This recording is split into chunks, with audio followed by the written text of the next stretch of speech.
écoutez Europe 1, il est 9h30. Le journal des médias avec Thomas Joubert. Bonjour Thomas. Bonjour, à la une ce matin. La publicité ne reviendra pas sur France Télé après 20h. Une consule honoraire de France suspendue suite à un reportage de France 2.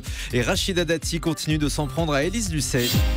Et on commence avec les annonces de Fleur Pellerin sur la redevance audiovisuelle. Le gouvernement a tranché, la redevance n'augmentera que de 1 euro en 2016. La ministre de la Communication, Fleur Pellerin, l'a annoncé hier dans le JDD.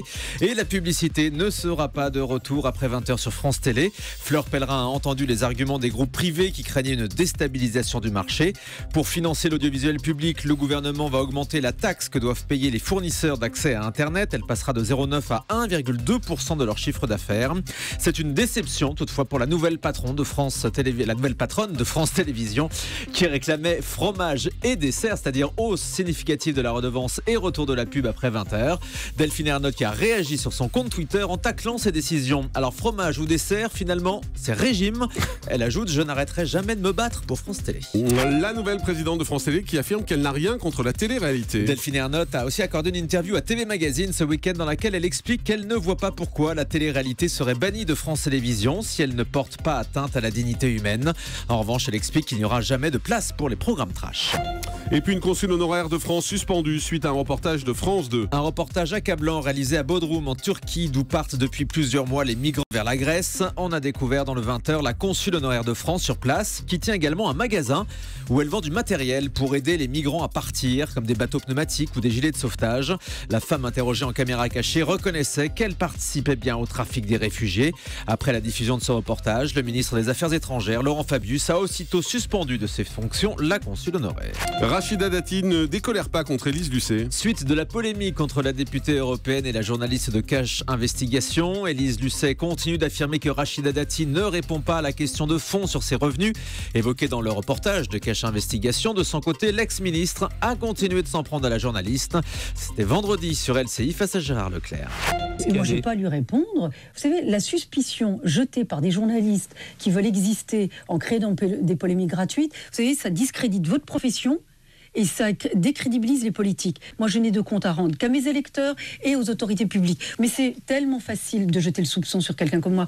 Elle est toujours... Enfin, c'est très facile. Mais je veux vous dire, c'est que le début. Attendez, moi, vous savez, c'est comme dirait l'autre. Je m'y attends toujours, je m'y habitue jamais. Parce que ça me choque, ces comportements. Mais si elle veut exister, il y a peut-être d'autres sujets sur lesquels effectivement, elle pourrait enquêter. Mais la pauvre, voilà, si elle veut exister, grâce à ça, je lui laisse un peu cette minute de gloire. Un documentaire sur la guerre Hollande-Sarkozy déprogrammé sur Canal+. Un documentaire qui devait être diffusé le 28 septembre dans le magazine Spécial Investigation. Le producteur du doc a confirmé cette déprogrammation au journal Le Monde, tout comme le responsable de l'émission qui affirme à nos confrères ne pas connaître la raison.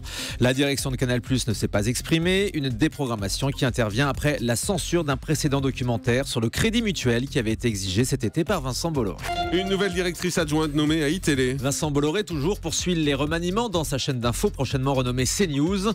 Virginie Chomiki vient d'être nommée numéro 2 de la rédaction. Cette journaliste de 31 ans seulement a travaillé à LCI et TV5 Monde.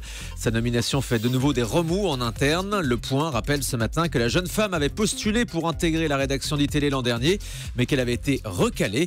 Elle serait une proche de la famille Bolloré.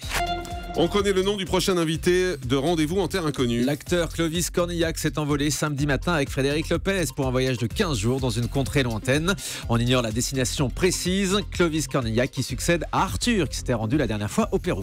La chanteuse Lio tacle André Manoukian à propos de la Nouvelle Star. On vous avait annoncé en exclusivité qu'une place se libérait dans le jury pour la prochaine saison de Nouvelle Star. Interrogée par Télé Loisirs pour savoir si Lio serait intéressée, la chanteuse répond qu'André Manoukian préférerait mourir qu'être assise à côté d'elle dans le jury. Je ne comprends pas, dit-elle, en affirmant qu'elle continue de trouver cette émission très bonne. Moi, je comprends. Canal+ a diffusé le spectacle d'Alex Lutz en direct. Le comédien bien connu pour son rôle de Catherine dans Catherine et Liliane. Ce one-man show très réussi sera diffusé en direct sur Canal en prime time, sera le mois prochain. Spectacle réservé aux abonnés. Et on termine avec le chiffre du jour. 2,5 millions, ce serait le nombre d'abonnés aux chaînes beIN Sport, selon son patron interrogé par Le Monde. Il espère dépasser le cap des 3 millions d'abonnés à l'occasion de l'Euro 2016 de foot que beIN Sport diffusera en intégralité sur son antenne. Merci beaucoup.